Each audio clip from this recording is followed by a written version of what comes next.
ಜೈ ಭೀಮ್ ಬಂಧುಗಳೇ, ನಿನ್ನೆ ಕರ್ನಾಟಕ ಸರ್ಕಾರದ ಸಚಿವ ಸಂಪುಟದಲ್ಲಿ ಒಳ ಮೀಸಲಾತಿಯ ಬಗ್ಗೆ ಮತ್ತು ರೋಸ್ಟರ್ ಬಗ್ಗೆ ಸಭೆಯನ್ನು ಕರೆಯಲಾಗಿತ್ತು. ಈ ಸಭೆಯಲ್ಲಿ ಕರ್ನಾಟಕ ಸರ್ಕಾರದ ಸಚಿವ ಸಂಪುಟದ ಮುಂದೆ ಈಗಾಗಲೇ 2 ವರ್ಷಗಳಿಂದ ಬಹಳ ದ್ವಂದ್ವಕ್ಕೊಳಗಾಗಿದ್ದಂತಹ ಈ ಮೀಸಲಾತಿ ವಿಚಾರದಲ್ಲಿ ಸಾಮಾನ್ಯ ವರ್ಗ, ಎಸ್ಸಿ ಎಸ್ಟಿ ಒಬಿಸಿ ವರ್ಗದ ಎಲ್ಲ ವರ್ಗದ ವಿದ್ಯಾರ್ಥಿಗಳಿಗೆ ಉದ್ಯೋಗದಲ್ಲಿ ತೊಂದರೆ ಆದಂತಹ ಕಾರಣದಿಂದ ಮತ್ತೆ ರಾಜ್ಯಾದ್ಯಂತ ಹೋರಾಟಗಳು ಜೋರಾಗಿ ಶುರುವಾದಂತಹ ಕಾರಣದಿಂದ ಸಚಿವ ಸಂಪುಟದಲ್ಲಿ ಒಂದು ತೀರ್ಮಾನವನ್ನು ತೆಗೆದುಕೊಳ್ಳಲಾಗಿದೆ. ಹಳೆ ಮೀಸಲಾತಿಯನ್ನೇ ಜಾರಿ ಮಾಡತಕ್ಕದ್ದು, ಒಳ ಮೀಸಲಾತಿಯ ಗೊಂದಲಗಳು ಇತ್ಯರ್ಥವಾಗುವವರೆಗೂ, ಅಂದರೆ ಒಳ ಮೀಸಲಾತಿ ಈಗಾಗಲೇ ಕೋರ್ಟಲ್ಲಿರುವುದರಿಂದ 50ರ ಮೇಲೆ ಮೀರಬಾರದು ಅಂತಿರುವುದರಿಂದ ಕೋರ್ಟ್ನ ಎಲ್ಲ ಸಾಧಕ ಬಾಧಕಗಳನ್ನ ಚರ್ಚೆ ಮಾಡಿ ನಂತರ ಒಳ ಮೀಸಲಾತಿಯನ್ನು ಜಾರಿ ಮಾಡೋದು ಅಂತೇಳಿ ಹಳೆ ಮೀಸಲಾತಿಯನ್ನು ಜಾರಿ ಮಾಡಿದೆ. ಈ ಹಳೆ ಮೀಸಲಾತಿಯನ್ನು ಜಾರಿ ಮಾಡೋದ್ರಿಂದ ಸದ್ಯದ ಪರಿಸ್ಥಿತಿಯಲ್ಲಿ ಎಲ್ಲ ವಿದ್ಯಾರ್ಥಿಗಳಿಗೂ ಏಜ್ ಬಾರ ಆಗ್ತಾ ಇದೆ. ಹಾಗಾಗಿ ಎಲ್ಲ ವಿದ್ಯಾರ್ಥಿಗಳ ಹಿತದೃಷ್ಟಿಯನ್ನಿಟ್ಟುಕೊಂಡು ಸರ್ಕಾರ ಹಳೆ ಮೀಸಲಾತಿಯನ್ನು ಜಾರಿ ಮಾಡಿದೆ.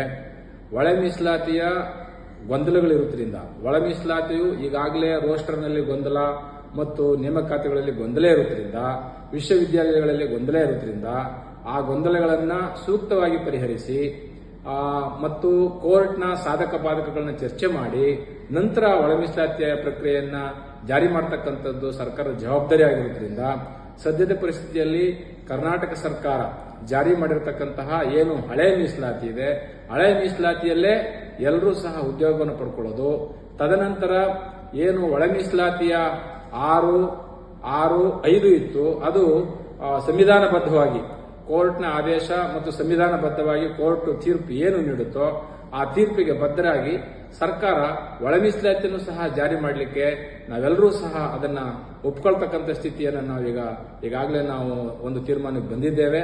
ಹೀಗಾಗಿ ರಾಜ್ಯದ ಎಲ್ಲ ಬಂಧುಗಳಲ್ಲಿ ನಾವು ಕೇಳ್ಕೊಳ್ಳೋದು, ಹಳೆ ಮೀಸಲಾತಿಯನ್ನು ಏನು ಸರ್ಕಾರ ಜಾರಿ ಮಾಡಿದೆ ಆ ಮೀಸಲಾತಿಯನ್ನ ಸಮರ್ಪಕವಾಗಿ ಬಳಸಿಕೊಂಡು ಕೋರ್ಟ್ನ ತೀರ್ಪಿನ ಬಳಿಕ ನಾವು ಒಳ ಮೀಸಲಾತಿಯ ಗೊಂದಲವನ್ನು ಸಹ ಪರಿಹರಿಸಿಕೊಂಡು ಮುಂದಿನ ದಿನಗಳಲ್ಲಿ ಒಳ ಮೀಸಲಾತಿ ಜಾರಿಯನ್ನು ಏನಾದರೂ ಕೋರ್ಟ್ ಸಿಂಧುತ್ವ ಮಾಡಿ ಒಳ ಮೀಸಲಾತಿಯನ್ನು ಜಾರಿ ಮಾಡಬಹುದು ಅಂತ ಹೇಳಿದ್ರೆ ಮುಂದಿನ ಪ್ರಕ್ರಿಯೆಗಳನ್ನ, ಒಳ ಮೀಸಲಾತಿ ಪ್ರಕ್ರಿಯೆಗಳನ್ನ, ಸಾಧಕ ಬಾಧಕಗಳನ್ನ ಚರ್ಚೆ ಮಾಡಿ ಒಳ ಮೀಸಲಾತಿಯನ್ನು ಜಾರಿ ಮಾಡಲಿಕ್ಕೆ ನಮ್ದು ಯಾವುದೇ ಅಭ್ಯಂತರ ಇಲ್ಲ ಅಂತಕ್ಕಂತಹ ಮಾತುಗಳನ್ನು ವ್ಯಕ್ತಪಡಿಸ್ತಾ ರಾಜ್ಯದ ಎಲ್ಲ ವಿದ್ಯಾರ್ಥಿಗಳು ಬಹಳಷ್ಟು ದಿನಗಳಿಂದ ಉದ್ಯೋಗದ ಭರವಸೆಯಿಂದ ಇದ್ದಂತಹ ವಿದ್ಯಾರ್ಥಿಗಳಿಗೆ ಬಹಳ ತೊಂದರೆ ಆಗಿದೆ. ಆ ಕಾರಣಕ್ಕೋಸ್ಕರ ಸರ್ಕಾರ ಒಂದು ಸ್ಪಷ್ಟ ನಿರ್ಧಾರವನ್ನ ತೆಗೆದುಕೊಂಡಿದೆ. ಸರ್ಕಾರದ ನಿರ್ಧಾರವನ್ನು ಸ್ವಾಗತ ಮಾಡ್ತಾ ಮುಂದಿನ ದಿನಮಾನಗಳಲ್ಲಿ ಸಾಂವಿಧಾನಿಕವಾಗಿ ಸಂವಿಧಾನಬದ್ಧವಾಗಿರತಕ್ಕಂತಹ ಒಳ ಮೀಸಲಾತಿಯನ್ನು ಜಾರಿ ಮಾಡಿ ಅಂತ ಏನಾದರೂ ಕೋರ್ಟ್ ಆದೇಶ ಕೊಟ್ಟರೆ ಒಳ ಮೀಸಲಾತಿಯನ್ನು ಜಾರಿ ಮಾಡತಕ್ಕಂಥ ಕಾನೂನುಗಳನ್ನ ಬಹಳ ಸ್ಪಷ್ಟವಾಗಿ ಯಾರಿಗೂ ಅನ್ಯಾಯ ಆಗದ ರೀತಿಯಲ್ಲಿ 6.5ರ ಪ್ರಮಾಣದಲ್ಲಿ ಮಾಡತಕ್ಕಂಥ ಪ್ರಕ್ರಿಯೆಯನ್ನು ಸರ್ಕಾರ ಮಾಡಬೇಕಾಗುತ್ತೆ ಅಂತಕ್ಕಂಥ ಮಾತುಗಳನ್ನ ಈ ಸಂದರ್ಭದಲ್ಲಿ ಕೇಳ್ತಾ, ಈಗ ABC ಏನು ಪ್ರವರ್ಗಗಳಿತ್ತು ಆ ಪ್ರವರ್ಗ ಈಗಾಗಲೇ ಇಲ್ಲದೇ ಇರೋದ್ರಿಂದ ಹಳೆ ಮೀಸಲಾತಿಯನ್ನೇ ಜಾರಿ ಮಾಡಬೇಕು, ಮತ್ತೆ ಹಳೆ ಜಾತಿ ಸರ್ಟಿಫಿಕೇಟ್ಗಳನ್ನೇ ಮಾನ್ಯ ಮಾಡಬೇಕು. ಇದನ್ನ ಸರ್ಕಾರ ಕೂಡಲೇ ಸುತ್ತೋಲೆ ಹೊರಡಿಸಿ ಹಳೆ ಮೀಸಲಾತಿಯನ್ನು ಪಡ್ಕೋಬೇಕಾದ್ರೆ ಹಳೆ ಜಾತಿಯ ಪ್ರಮಾಣ ಪತ್ರಗಳು ಸಿಂಧುತ್ವ ಆಗ್ತವೆ. ಈಗಾಗಲೇ ಹೊಸ ಜಾತಿ ಪ್ರಮಾಣ ಪತ್ರವನ್ನು ಪಡ್ಕೊಂಡಿದ್ದಾರೆ. ಹಾಗಾಗಿ ಹೊಸ ಜಾತಿ ಪ್ರಮಾಣ ಪತ್ರ ಮತ್ತು ಹಳೆಯ ಜಾತಿ ಪ್ರಮಾಣ ಪತ್ರ ಎರಡಕ್ಕೂ ಸರಿಸಮಾನವಾಗಿರ್ತಕ್ಕಂತಹ ಯಾವುದೇ ಗೊಂದಲಗಳಿಗೆ ಅಡ್ಡಿ ಮಾಡಿಕೊಡದೇನೆ, ಯಾವುದೇ ಗೊಂದಲಗಳಿಗೆ ಅವಕಾಶ ಮಾಡಿಕೊಡದೇನೆ ಸರ್ಕಾರ ಸಮರ್ಪಕವಾಗಿ ಸುತ್ತೋಲೆಯನ್ನು ಹೊರಡಿಸಿ ರಾಜ್ಯದ ವಿದ್ಯಾರ್ಥಿಗಳ ಹಿತದೃಷ್ಟಿಯನ್ನು ಕಾಪಾಡಬೇಕು, ಎಲ್ಲ ಸಮುದಾಯಗಳ ಹಿತಾಸಕ್ತಿಯನ್ನು ಕಾಪಾಡಬೇಕು ಮತ್ತು ಎಲ್ಲ ಸಮುದಾಯಗಳ ಹಿತಾಸಕ್ತಿಯನ್ನು ಕಾಪಾಡ್ಕೋಬೇಕು ಅಂತೇಳಿ ಈ ಮೂಲಕ ತಮ್ಮಲ್ಲಿ ಕೇಳ್ಕೊಳ್ತಾ ಇದ್ದೇನೆ. ಸರ್ಕಾರದ ಒಂದು ನಿರ್ಧಾರ, ಸಚಿವ ಸಂಪುಟದ ನಿರ್ಧಾರ ಅದು ಈ ಸಂದರ್ಭಕ್ಕೆ ಸೂಕ್ತವಾಗಿದೆ.